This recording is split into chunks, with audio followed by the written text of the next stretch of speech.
জিবরাইল আলাইহিস সালাতু ওয়াস সালাম জমিনে আসলেন। আসার পরে আল্লাহর হাবিব সাল্লাল্লাহু আলাইহি ওয়াসাল্লামকে শুনিয়ে দিয়ে বলতেছে, ও হাবিব, আপনি মন খারাপ করার কোনো কারণ নাই, আপনার সাহাবীদেরকেও মন খারাপের কোনো কারণ নাই। আল্লাহ রাব্বুল আলামিন আপনার উম্মতদেরকে রমজান মাস আল্লাহ রাব্বুল আলামিন উপহার দিয়েছেন।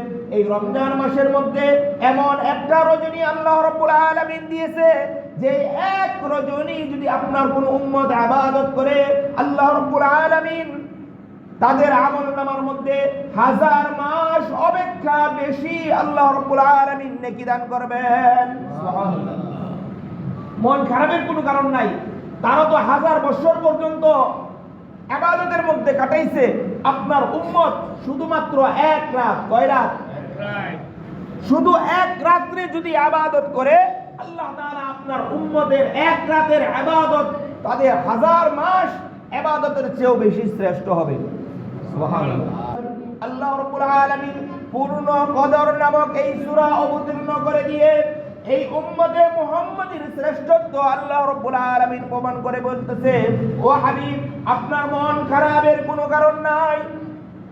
আপনার উম্মত 60-70 বছর হায়াত পাবে, কিন্তু এই 60-70 বছর হায়াতের মধ্যে যদি তারা 10 থেকে 15টা এরকম সবে কদর পাওয়া যায়, তাহলে আল্লাহ রাব্বুল আলামিন পূর্ববর্তী উম্মত তারা 1000 বছর ইবাদত করে যেই পরিমাণ সওয়াব অর্জন করেছে, আপনার উম্মত তার চেয়ে বহু গুণ সওয়াব বেশি পাবে। সুবহানাল্লাহ। তার 1000 বছর পর্যন্ত যত ইবাদত করেছে, আপনার উম্মত শুধুমাত্র 10 বছর যদি 10টা শবে কদর তাদের আমলনামার মধ্যে এসে যায়, 10টা শবে কদর যদি তাদের আমলনামার মধ্যে চলে আসে, তাহলে তারা তার চেয়ে বেশি চলে যাবে। সুতরাং মন খারাপের কোনো কারণ নাই। এই শবে কদর এইটা আছে কোন সময়? রমজানের শেষ দশক। এই রমজানের শেষ দশক এই শবে কদর পাওয়ার জন্যই আল্লাহর হাবিব সাল্লাল্লাহু আলাইহি ওয়াসাল্লাম রমজানে এই একটা রাত্র পাওয়ার জন্য আল্লাহর নবী সাল্লাল্লাহু আলাইহি ওয়াসাল্লাম রমজানের শেষ দশকে ইতিকাফ করতেন। উপস্থিতি, যেহেতু সামনে তৃতীয় দশক অর্থাৎ শেষ দশক আসতেছে, শেষ দশক রমজানের একটা গুরুত্বপূর্ণ আমল আছে যেটাকে বলা হয় ইতিকাফ। যেটাকে বলা হয় কি? রমজানের তৃতীয় দশক অর্থাৎ নাজাতের 10 দিন, এই 10 দিন ইতিকাফ করতে হয়। ইতিকাফ রাসূলুল্লাহ সাল্লাল্লাহু আলাইহি ওয়াসাল্লামের একটা দায়মি সুন্নাত, যা গোটা মানব জাতির জন্য, গোটা উম্মতে মুসলিমার জন্য, তাদের জন্য এইটা দায়মি সুন্নতে পরিণত হয়েছে। এই সুন্নতকে বলা হয় সুন্নতে মুআক্কাদায়ে কিফায়া। রাসূলুল্লাহ সাল্লাল্লাহু আলাইহি ওয়াসাল্লাম যেদিন থেকে রমজানের রোজা ফরজ হয়েছে, ওই বছর থেকে নিয়ে মৃত্যু পর্যন্ত আল্লাহর হাবিব সাল্লাল্লাহু আলাইহি ওয়াসাল্লাম কোনোদিন ইতিকাফ ছাড়ে নাই। কি করে নাই? রাসূলুল্লাহ সাল্লাল্লাহু আলাইহি ওয়াসাল্লামের জীবনে কোনোদিন ইতিকাফ ছাড়ে নাই। কথাটা এভাবে বলা যায়। কি বললাম? আল্লাহর নবী সাল্লাল্লাহু আলাইহি ওয়াসাল্লাম তার হায়াতের জিন্দেগিতে কোনোদিন ইতিকাফ ছাড়ে নাই। বলেন তো দেখি কথাটা কি বললাম? আর বলানোর আমার একটা উদ্দেশ্য আছে। আল্লাহর নবী সাল্লাল্লাহু আলাইহি ওয়াসাল্লাম তার হায়াতের জিন্দেগিতে কোনোদিন ইতিকাফ ছাড়ে নাই। আমরা তার উম্মত, তার প্রিয় উম্মতের বড় বড় দাবি করি অনেক সময়। এত লম্বা দাবি উম্মতের যে আমরা আমাদের মতো এত বড় আশিক রাসূল আর কেউ নাই, এমন বড় দাবি করি। অথচ আমরা তার উম্মত, যেই নবী তার হায়াতের জিন্দেগিতে 1 বছরও ইতিকাফ ছাড়ি নাই, আমরা তার উম্মত তার অনুসরণে 1 বছরও ইতিকাফ করি নাই।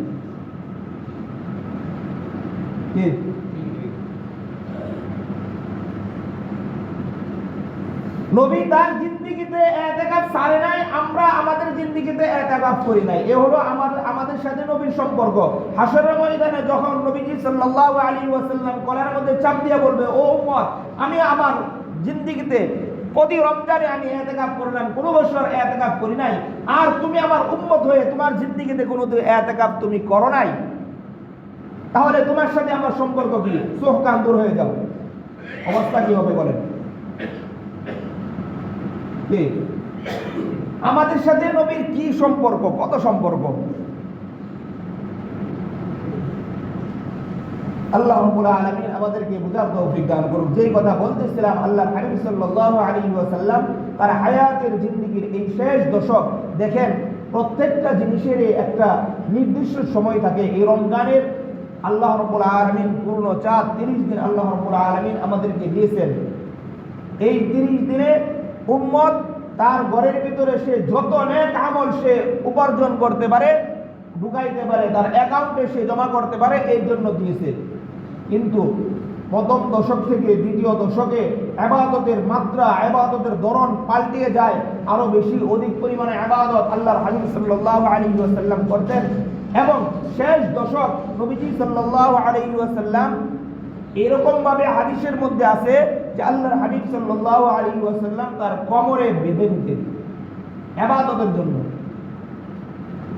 রাতে তিনি নিজে ঘুমাইতেন না, তার আহলে আওলাদ যারা আছে, তার পরিবার পরিজন, কাউদেরকেও ঘুমাইতে দিতেন না।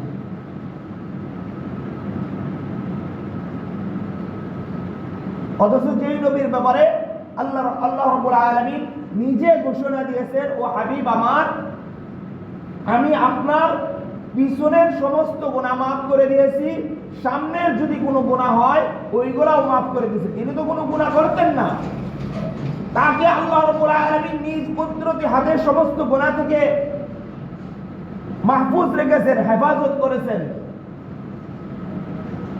তারপরেও আল্লাহ তাআলা ঘোষণা দিয়েছে, নবীজি আপনি গুনাহ করতেন না, তারপরও যদি করতেন আমি এগুলা সব কি করতাম। যার সামনে পিছনে সমস্ত গুনাহ মাফ, তিনি রমজানের শেষ দশকে আসার পরে নিজেও ঘুমাইতেন না, আল্লাহর ইবাদতে লেগে থাকতেন, তার পরিবার পরিজন যারা ছিল তাদেরকেও ইবাদতের মধ্যে লাগাই দিতেন। এখন রমজানের শেষ দশক আসার পরে আমাদের এত ব্যস্ততা বাড়ে, আমাদের ব্যস্ততা এত পরিমাণে রমজানের শেষ দশকে বাড়ে যে আমরা শেষ দশকে আইসা নিজেও ইবাদত করতে পারি না, পরিবারের লোকেরাও ইবাদত করতে পারে না ব্যস্ততার কারণে। পুরা বিপরীত। অথচ আল্লাহ রাব্বুল আলামিন এই রমজানটা কেন দিয়েছিল? এই রমজানের মধ্যে ইতিকাফকে কেন দিয়েছিল? যে উম্মত যাতে অন্যান্য উম্মত থেকে তারা যেন অগ্রগামী হইতে পারে। আল্লাহর নবী সাল্লাল্লাহু আলাইহি ওয়াসাল্লাম মসজিদে নববীতে ঘোষণা দিচ্ছেন, আলোচনা করতেছেন, হাদিস বর্ণনা করতেছে, বলতেছেন। এক পর্যায়ে নবীজি সাল্লাল্লাহু আলাইহি ওয়াসাল্লাম বললেন, ও আমার সাহাবীরা, তোমরা জানো পূর্বে কার আল্লাহ রাব্বুল আলামিন অনেক নবী পয়গম্বরদেরকে প্রেরণ করেছেন, তাদের উম্মতরা 1500-2000 বছর হায়াত পাইতো। তারা কেউ কেউ এমন আছে তারা 100 বছর 1000 বছর পর্যন্ত তারা আল্লাহ তাআলার ইবাদতের মধ্যে কাটাইছে। কতদিন? 1000 বছর পর্যন্ত তারা ইবাদতে কাটাইছে, সারা রাত্র নফল ইবাদত, সারা দিন রোজা, এমনকি এই রোজা রাখা অবস্থায় তারা 1000 বছর তারা আল্লাহ তাআলার রাস্তায় জিহাদে কাটাইছে। তাহলে এই যে 1000 বছর তারা ইবাদতের মধ্যে কাটাইছে, তাদের ইবাদতের মাত্রা কি পরিমাণ? নেক আমলের ওজন কি পরিমাণ? অনেক বেশি না? আমাদের হায়াতি তো মাত্র 60-70 বছর। কতদিন? 60-70 বছর শুধু আমাদের হায়াতটা। অথচ তারা 1500-2000 বছর হায়াত পাইছে, 1000 বছর তারা শুধুমাত্র ইবাদতে কাটাইছে, অন্য কোনো কাজ না, শুধু ইবাদতে। যখন এই বর্ণনা নবীজি সাল্লাল্লাহু আলাইহি ওয়াসাল্লাম সাহাবায়ে কেরামদেরকে বলতেছে, সাহাবায়ে কেরামদের কাছে যখন এই হাদিসগুলো বলতেছে, তো আল্লাহর হাবিব সাল্লাল্লাহু আলাইহি ওয়াসাল্লাম এই বর্ণনাগুলো শোনার পরে সাহাবায়ে কেরামদের চেহারাগুলো মলিন হয়ে গেছে। চেহারা মলিন হয়ে গেছে।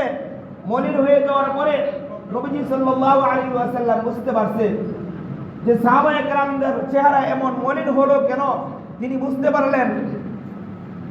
বুঝতে পারার পরে এখন নবীজি সাল্লাল্লাহু আলাইহি ওয়াসাল্লাম তিনিও তো বুঝতে পারছেন যে হাই আমার সাহাবীরা তো মন খারাপ হয়ে গেছে। আমি যে হাদিস বলছি, যেই বর্ণনা দিছি, যেই ঘটনা বলছি, এই ঘটনা শোনার পরে আমার সাহাবীদের মন তো ছোট হয়ে গেছে, তাদের মন খারাপ হয়ে গেছে। এখন নবীজি সাল্লাল্লাহু আলাইহি ওয়াসাল্লাম তার চেহারাটাও কিছুটা মলিন হয়ে গেছে। যখন এই অবস্থা, এই পরিস্থিতি চলতেছে, তৎক্ষণাৎ মহান রব্বুল আলামিন উপর থেকে হযরত জিবরাইল আলাইহিস সালাতু ওয়াস সালামকে প্রেরণ করলেন, ও জিবরাইল যাও, আমার হাবিবের কাছে সুসংবাদ নিয়ে যাও, আমার হাবিবের দরবারে সুসংবাদ নিয়ে যাও। জিবরাইল আলাইহিস সালাতু ওয়াস সালাম জমিনে আসলেন। আসার পরে আল্লাহর হাবিব সাল্লাল্লাহু আলাইহি ওয়াসাল্লামকে শুনিয়ে দিয়ে বলতেছে, ও হাবিব, আপনি মন খারাপ করার কোনো কারণ নাই, আপনার সাহাবীদেরকেও মন খারাপের কোনো কারণ নাই। আল্লাহ রাব্বুল আলামিন আপনার উম্মতদেরকে রমজান মাস আল্লাহ রাব্বুল আলামিন উপহার দিয়েছেন। এই রমজান মাসের মধ্যে এমন একটা রজনী আল্লাহ রাব্বুল আলামিন দিয়েছে, যে এক রজনী যদি আপনার কোন উম্মত ইবাদত করে, আল্লাহ রাব্বুল আলামিন তাদের আমলনামার মধ্যে 1000 মাস অপেক্ষা বেশি আল্লাহ রাব্বুল আলামিন নেকি দান করবেন। সুবহানাল্লাহ। মন খারাপের কোনো কারণ নাই। তারা তো 1000 বছর পর্যন্ত ইবাদতের মধ্যে কাটাইছে। আপনার উম্মত শুধুমাত্র এক রাত, কয় রাত? শুধু এক রাত্রে যদি ইবাদত করে, আল্লাহ তাআলা আপনার উম্মতের এক রাতের ইবাদত তাদের 1000 মাস ইবাদতের চেয়েও বেশি শ্রেষ্ঠ হবে। সুবহানাল্লাহ। এখন ওই একটা রাত কোনটা? ওই একটা রাত কোনটা? আল্লাহ রাব্বুল আলামিন কুরআনে কারীমের মধ্যে সূরা কদর নামক একটি আয়াতে একটি সূরা অবতীর্ণ করে দিয়ে আল্লাহ রাব্বুল আলামিন বলতেছে, পূর্ণ এক সূরা অবতীর্ণ করে নবীজি সাল্লাল্লাহু আলাইহি ওয়াসাল্লামকে সুসংবাদ বাণী শোনাচ্ছেন। আল্লাহ রাব্বুল আলামিন বলেন, ইন্না আনজালনাহু ফি লাইলাতিল কদর ওয়া মা আদরাকা মা লাইলাতুল কদর লাইলাতুল কদরি খায়রুম মিন আলফি শাহর তানাজ্জালুল মালাইকাতু ওয়ার রূহু ফিহা বিইذনি রাব্বিহিম মিন কুল্লি আমর সালামুন হিয়া হাত্তা মাতলাইল ফজর। আল্লাহ রাব্বুল আলামিন পূর্ণ কদর নামক এই সূরা অবতীর্ণ করে দিয়ে এই উম্মতে মুহাম্মাদের শ্রেষ্ঠত্ব আল্লাহ রাব্বুল আলামিন প্রমাণ করে বলতেছে, ও হাবিব, আপনার মন খারাপের কোনো কারণ নাই।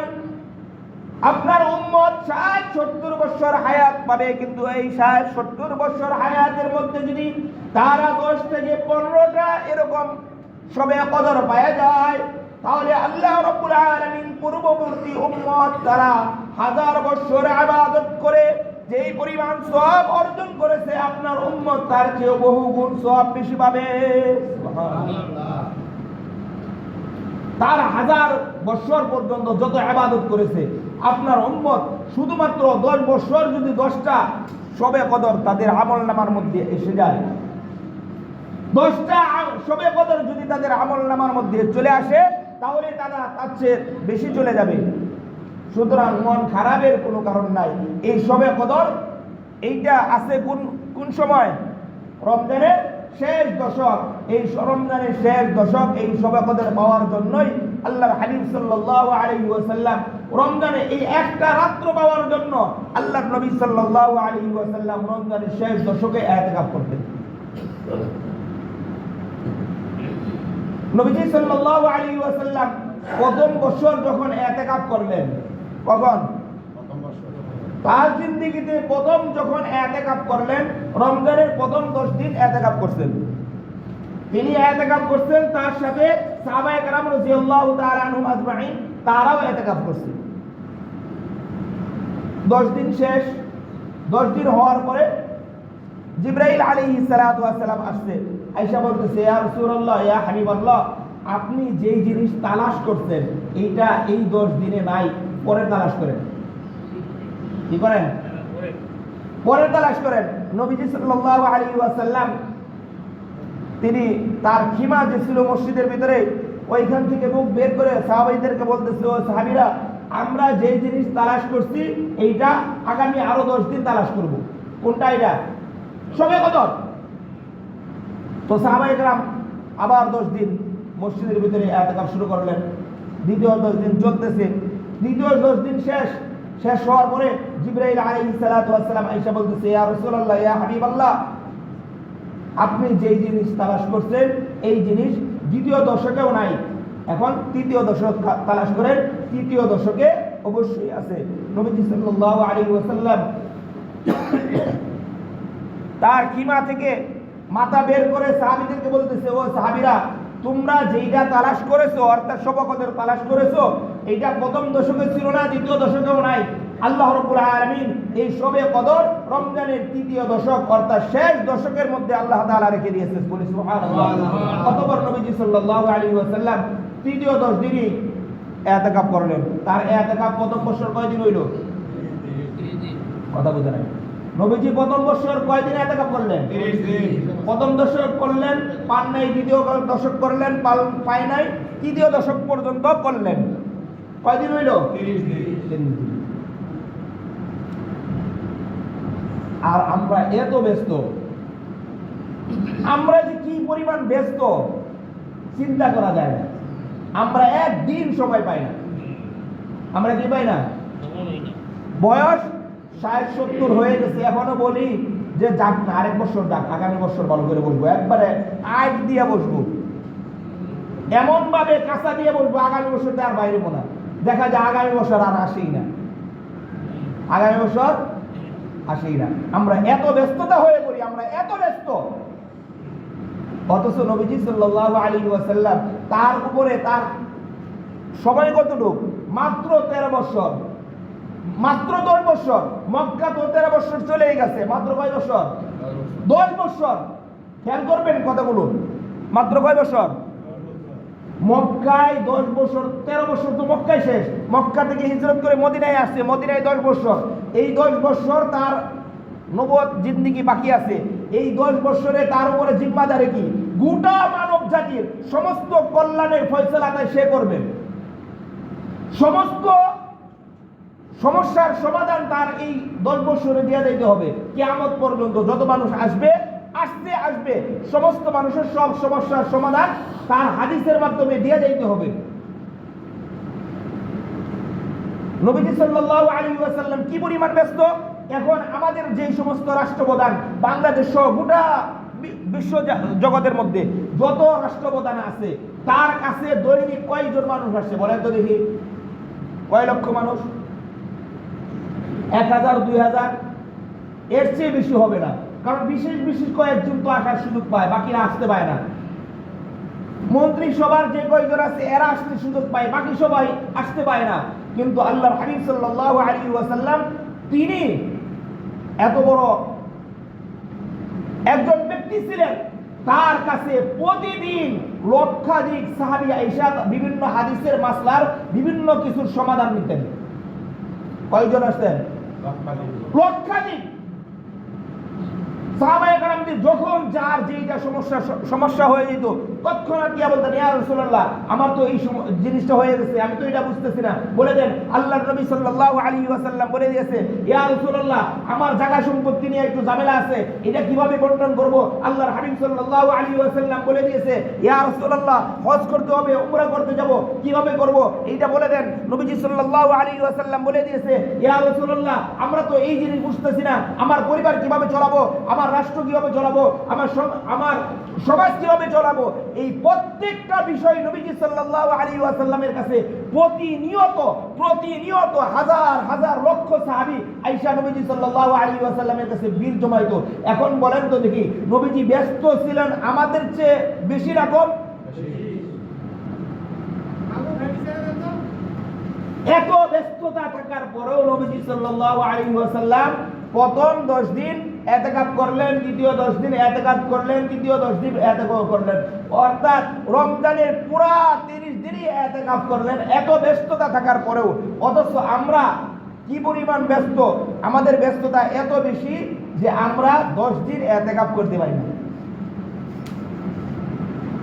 আল্লাহ রাব্বুল আলামিন আমাদেরকে বোঝার তৌফিক দান করুক। মুহতারাম হাজিরিন, সম্মানিত উপস্থিতি, নবীজি সাল্লাল্লাহু আলাইহি ওয়াসাল্লাম তার হায়াতের জিন্দেগীর মধ্যে প্রতি বছর ইতিকাফ করে গেছেন। এখন যদি এই ইতিকাফ কেউ না করে তাহলে তার অবস্থা কি হবে নিজেরাই চিন্তা করেন। মহল্লার প্রত্যেকটা মানুষ গুনাহগার হয়ে যাবে। যদি কোনো মহল্লার মধ্যে কেউ ইতিকাফ না করে তাহলে নারী পুরুষ সবাই কি হবে গুনাহগার। এক হাদিসের মধ্যে আল্লাহু আকবার। আচ্ছা বলেন তো দেখি, এখানে আমরা যারা আছি একটু খেয়াল করে শুনবেন। কাউকে যদি বলে যে তুমি যদি 10 দিন তোমার ঘরের ভিতরে থাকো, খাবার দাবার সব তোমার ঘরের ভিতরে দেওয়া হবে, তুমি ঘরে 10 দিন থাকবে। আমরা অনেক ব্যস্ত, তো এই ব্যস্ততা মানুষদেরকে বলতেছি আমরা অনেক ব্যস্ত।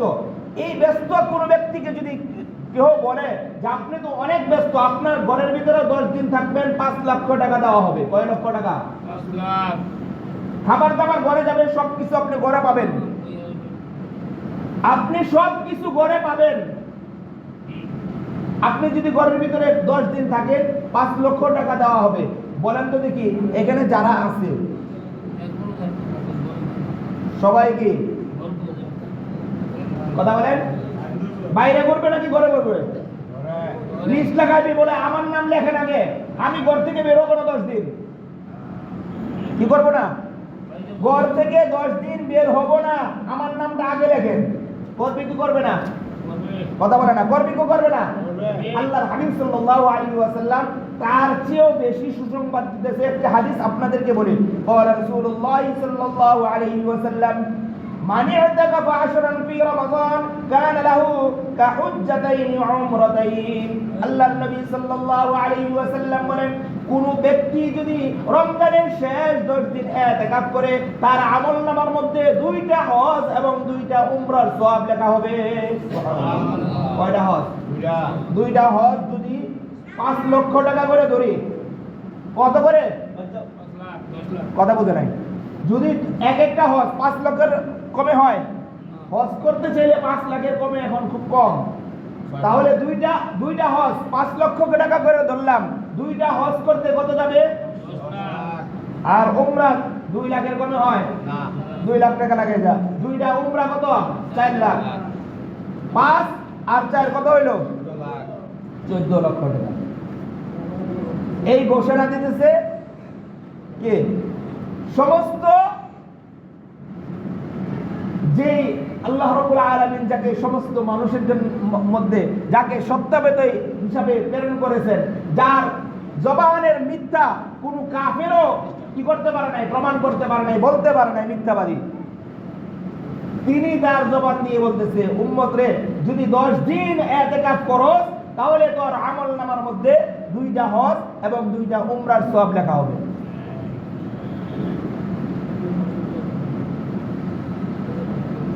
আল্লাহু আকবার। তাহলে এত সওয়াবের কাজ পাওয়ার পরেও আমরা কি এইগুলা থেকে পিছিয়ে থাকি, করতে চাই না। আল্লাহ রাব্বুল আলামিন আমাদেরকে বুঝার তৌফিক দান করুন। মুহতারাম হাজিরিন, সম্মানিত উপস্থিতি, আল্লাহর হাবিব সাল্লাল্লাহু আলাইহি ওয়াসাল্লাম তার জিন্দেগীর মধ্যে তিনি ইতিকাফ করেছেন এবং বলেছেন, ও আমার উম্মতেরা, আরেকটা সুসংবাদ শোনো, তোমরা যদি কেহ 10 দিন রমজানের শেষ দশক 10 দিন ইতিকাফ করো, তাহলে ইতিকাফের ভিতরে তুমি মসজিদে পড়ে থাকবে। কোথায় থাকবে? মসজিদে। ইতিকাফে থাকবে মসজিদে, কিন্তু বাহিরে যত লোক, মসজিদের বাহিরে যত লোক যত ইবাদত করবে তাদের ইবাদতের সওয়াব তোমার মসজিদে পৌঁছে যাবে। সুবহানাল্লাহ। তুমি ইতিকাফ করবে মসজিদে, মানুষ আমল করবে বাহিরে কি আমল করবে? সে রাস্তা করে দিল, সে গরিবদেরকে দান করলো, সে রোগীর সেবা করলো, কিংবা মা বাবার খেদমত করলো।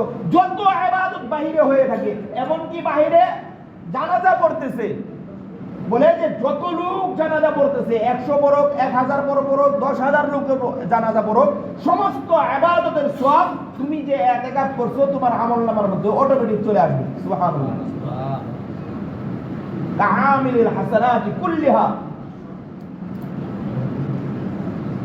তাহলে এমন একটা সুযোগ কি সারা যায় না? হ্যাঁ, যত কথাই বলেন আমরা খুব ব্যস্ত মানুষ। বাইরে নবীজি সাল্লাল্লাহু আলাইহি ওয়াসাল্লাম যখন ইতিকাফ করতেন, তার সারা জিন্দেগীর মধ্যে কোনোদিন ইতিকাফ সারে নাই। শুরুতেই বলেছিলাম, ওই সময় তার ঘরের মধ্যে তার অধীনে বিবি ছিল 9 জন। কয়জন? আমরা তো ঘরের পেরাশানি করি, ঘর বউ পোলাপানের পেরাশানি, এদেরকে কিভাবে কি করব। আমাদের কয়জন? কয়জন? একজনের ব্যস্ততায় আমরা ইতিকাফ করতে পারি না। তার কয়জন ছিল? আল্লাহু আকবার। এটা হলো নিজের ইচ্ছা শক্তি, নিজের ইচ্ছা শক্তি। মুহতারাম হাজিরিন, যেই কথা বলতেছিলাম যে এই সামনের এই যে ইতিকাফ আসতেছে, আমরা যারা আছি এখনো সময় দেই নাই, এখনো ভাবি নাই, সময় আসছে ভাই। এখনো নিয়ত করি যে আমরা এই বছর বাকি জিন্দেগি যা করছি না করছি, সামনে আর সময় পাবো কিনা কেউ জানি। আমাদেরকে শয়তানে আগামীর চক্করে ফেলে রাখছে। ওই এই বছর তোর করা লাগবে না, এই বছর ব্যস্ততা বেশি, আগামী বছর করবে, আগামী বছর করা লাগবে না, আসতে যখন এই বছর করা লাগবে না, সামনে ভালোভাবে করবেই করবে। এরকম আগামীর চক্করে আমাদেরকে ফেলে রাখছে। দেখা যায় এই যে আগামী আগামী করতে করতে দেখেন কত লোক এমন আছে, আপনাদের চোখের সামনে দেখেন তো কত লোক দুনিয়ার থেকে চলে গেছে। আপনারাই হিসাব করে বের করবেন এই লোকটা কোন বছর তার হায়াতের জিন্দেগিতে একদিনও কি ইতিকাফ করছে কিনা। নিজেরা তালাশ করেন, চোখ বন্ধ করে একটু খুঁজে দেখেন। ভাই আমাদের কত অবস্থায় হইতে পারে, আমরা যে আগামী আগামী করতেছি আমাদের পরিস্থিতিও ওই রকম হইতে পারে যে আগামী আর আমার জিন্দেগিতে আমার নসিবে আসবে না।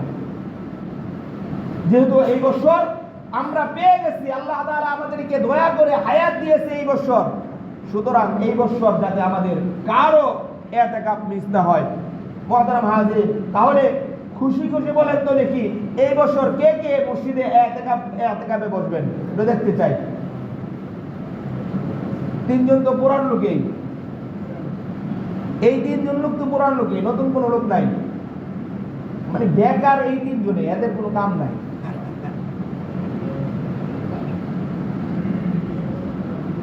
আর আমরা সবাই আমরা ব্যস্ত মানুষ। যা হোক, এই 3 জন লোক বসতেছে, আমাদের এখনো নিজের মনকে বোঝাই বাইরে সময় আর পাবো না। বলতেছি সামনে বসবো, সময় আর পাবো না, আর নাও আসতে পারে। বন্ধু, যেই নবী তার জিন্দেগিতে কোনোদিন ইতিকাফ সারে নাই, আমরা তার উম্মত হয়ে কেন আমরা ইতিকাফ মিস করব? আল্লাহ রাব্বুল আলামিন আমাদেরকে তৌফিক দান করুন। মুহতারাম হাজিরিন, যারা ইতিকাফ করবে, আমরা যারা বাইরে আছি, বাইরে আমরা ইতিকাফ করব না, আমাদের অনেক বড় জিম্মাদারি। তারা আমাদের বোঝা মাথায় নিয়ে মসজিদে বসছে। এখন আমরা তো চিন্তা করি তারা যায় না, মানুষ মসজিদে বসে বসুক, আমার কি। অথচ তারা যে পুরা মহল্লাবাসীর জিম্মাদারি মাথায় নিয়ে বসছে, আমাদের কোনো খবর নাই। এই জন্য যারা বসবে তাদের খোঁজ খবর আমাদের প্রত্যেকের নিতে হবে। আমরা প্রত্যেকেই তাদের খোঁজ খবর নেব। আরে ভাই, কোনো হাদিয়া তাদের জন্য না আনলাম, খেজুর না আনলাম, ফল ফ্রুট না আনলাম, খালি হাতেই আসলাম, ভাই কিচ্ছু আনা লাগবে না। তারা এটা চায়ও না। যদিও আমাদের উচিত যে তারা, যেহেতু আমাদের জিম্মাদারি, আমরা তারা না বসলে আমরা গুনাহগার হইতাম কি হইতাম না? কথা বলবেন। তারা যদি না বসতো, কেউ যদি, যে মহল্লার মধ্যে কেউ ইতিকাফে বসে নাই, মহল্লার নারী পুরুষ সবাই গুনাহগার হয়। নারী পুরুষ সবাই কি হয়? তারা যে বসছে, এই কয়েকজন বসার কারণে আমাদের থেকে আমরা আর গুনাহ থেকে মুক্ত হইলাম, গুনাহ হইল না। তাহলে তারা আমাদের এই গুনাহ বুঝাগুলো তারা নিয়ে বসছে। এখন আমাদের কোনো জিম্মাদারি নাই আমরা মসজিদে বসে আদায়ের মানুষ বসুক না। ভাই আমাদের তাদের খোঁজ খবর নেওয়া, কেমন আছে, আমাদেরকে দোয়া করবেন, তাদের কাছে দোয়া চা। কারণ তারা বসছে যখন থেকে ইতিকাফে মসজিদে বসবে, তখন থেকে তারা আল্লাহ রাব্বুল আলামিনের জিম্মায় চলে যায়। কার জিম্মায়? আল্লাহ তাআলার জিম্মায় চলে যায়। এই ইতিকাফরত অবস্থায় যদি মৃত্যুবরণ করে, সরাসরি জান্নাত। কোথায়? ইতিকাফরত অবস্থায় যদি মৃত্যুবরণ করে, সরাসরি কোথায়? আল্লাহ তাআলার জিম্মায়। এই আল্লাহ তাআলার জিম্মায় বসতে, এখন তাদের কাছে দোয়া চাওয়া, আমাদের জন্য দোয়া করবেন। ইতিকাফে বসার সময় তারা যখন ইতিকাফের নিয়ত করে মসজিদে ঢুকছে, তাদের যদি কোনো গুনাহ থেকে থাকে, সমস্ত গুনাহগুলো বাইরে আল্লাহ রাব্বুল আলামিনের ফেরেশতারা রাইখা দিয়েছে। কি করছে? তারা অনেক গুনাহ করছে, আমরা বুঝতে পারি তারা অনেক গুনাহ করছে, আমরা তো বলি অনেক সময় অনেক গুনাহ করছে, কিন্তু যখন ইতিকাফের নিয়ত করে ডান পা মসজিদে নিচে দেওয়ার সঙ্গে সঙ্গে আল্লাহ রাব্বুল আলামিনের কুদরতের রহমতের ফেরেশতারা তাদের যত গুনাহ আছে সব গুনাহগুলো ফেরেশতারা কাঁধে নিয়ে নিছে। এখন মসজিদে আসছে তারা গুনাহ নিয়ে না গুনাহ ছাড়া নিষ্পাপ হয়ে, এখন তাদের কাছে দোয়া চাওয়া যে আমার জন্য দোয়া করেন, আমার পরিবারের জন্য দোয়া করেন। এখন তাদের মতো এরকম পূর্ণ ব্যক্তি আর হই না। এই জন্য ভাই কোনো হাদিয়া না হোক অন্তত তাদের কাছে দোয়া হইলেও আয়া চাই। আর যাদের সক্ষমতা আছে পারি নিজের মন খুশি ভাবে তাদের জন্য শরবত নিয়ে আসলাম, নাস্তা পানি নিয়ে আসলাম, কিছু হাদিয়া দিলাম, এটা তো গুনার কাজ না, সওয়াবের কাজ, দিতে পারি। তো যা হোক, আল্লাহ রাব্বুল আলামিন যে ভাইয়েরা মসজিদের ভিতরে ইতিকাফ করবে তারাও যেন ইতিকাফকারী যারা আছেন আপনাদের সাথে পরে আমি ইতিকাফের যে নিয়ম কানুন যা মাসআলা মাসাইলগুলো আছে এগুলো নিয়ে ইনশাআল্লাহ পরবর্তীতে আপনাদের সামনে আপনাদের সাথে কথা হবে এবং এইগুলো বোঝায় দেব। আল্লাহ রাব্বুল আলামিন আমাদেরকে যে সমস্ত ভাইয়েরা ইতিকাফ করতেছে আল্লাহ তাআলা তাদের ইতিকাফগুলোকে কবুল করুক, বলে আমিন। এবং আমরাও যাতে ইতিকাফ করতে পারি আল্লাহ তাআলা আমাদেরকেও তৌফিক দান করুন। আল্লাহু আকবার। রমজানের শেষ দশক ইতিকাফ। এখন শবে কদর রাসূলুল্লাহ সাল্লাল্লাহু আলাইহি ওয়াসাল্লামের এক হাদিসে বোঝা যায় শবে কদর রমজানের শেষ দশকে বেজুর রাতে হয়। কোন রাতে? শেষ দশক বেজুর রাত কবে থেকে শুরু হয়? 21, 23, 25, 27, 29। শুধুমাত্র 27 বলে 27 রাত আইসা একদম সারা রাত ইবাদত করে শেষ করে দিলাম না। বেজুর রাতে যে কোনো রাত হয়ে যেতে পারে, 21 রাতেও হয়ে যেতে পারে, 23 রাতেও হয়ে যেতে পারে, 25 রাতেও হইতে পারে, আবার 29 রাতেও হইতে পারে। কি বলেন, পারে কি পারে না? এখন আমরা 10 দিন বসতে পারলাম না, নফল ইতিকাফের নিয়তে আমরা এই বেজুর রাতে বসতে পারবো কে কি বলি তো দেখি? বেজুর রাত্রে 21, 23, 25, 27, 29 এই বেজুর রাত্রিগুলোতে আমরা আইসা মসজিদে ইবাদত করব, সারা রাত মসজিদে ইবাদত করব। এরকম আছে কি হোক? এরকম না, কত ব্যস্ত, আল্লাহ তাআলা আমাদেরকে মাফ করুন। তো যা হোক ভাই, আমরা এখনো যে সময়টুকু আছে নিজেকে বুঝাই যে হায়াতের জিন্দেগিতে কবে শেষ হয়ে যায়, কবে ফুরায় যায়, কবে আজরাইল চলে আসে, আমাকে মালাকুল মউত আইসা বলে তোমার সময় শেষ, চলে যেতে হবে। যদি এমন হয়ে যায় ভাই, তাহলে তো আমার জিন্দেগিতে আর কোনো এরকম ইতিকাফ পাইলাম না। আল্লাহ রাব্বুল আলামিন আমাদেরকে সকলকে বুঝে এবং আগামী যে দিনগুলো আছে এই দিনগুলোতে যেন নিজেরা নিজের সাথে মুজাহাদা করে যাতে আমরা ইতিকাফ মসজিদে করতে পারি। আল্লাহ তাআলা তৌফিক দান করুক। এবং যেই সমস্ত ভাইয়েরা মসজিদে ইতিকাফ করতেছে তাদের জন্য দোয়া করব, আল্লাহ তাআলা যেন তাদের ইতিকাফ কবুল করে এবং তাদের উসিলায় যেন গোটা এলাকাবাসীকে আল্লাহ তাআলা যেন মাফ করে দেয়। আমরা প্রত্যেকেই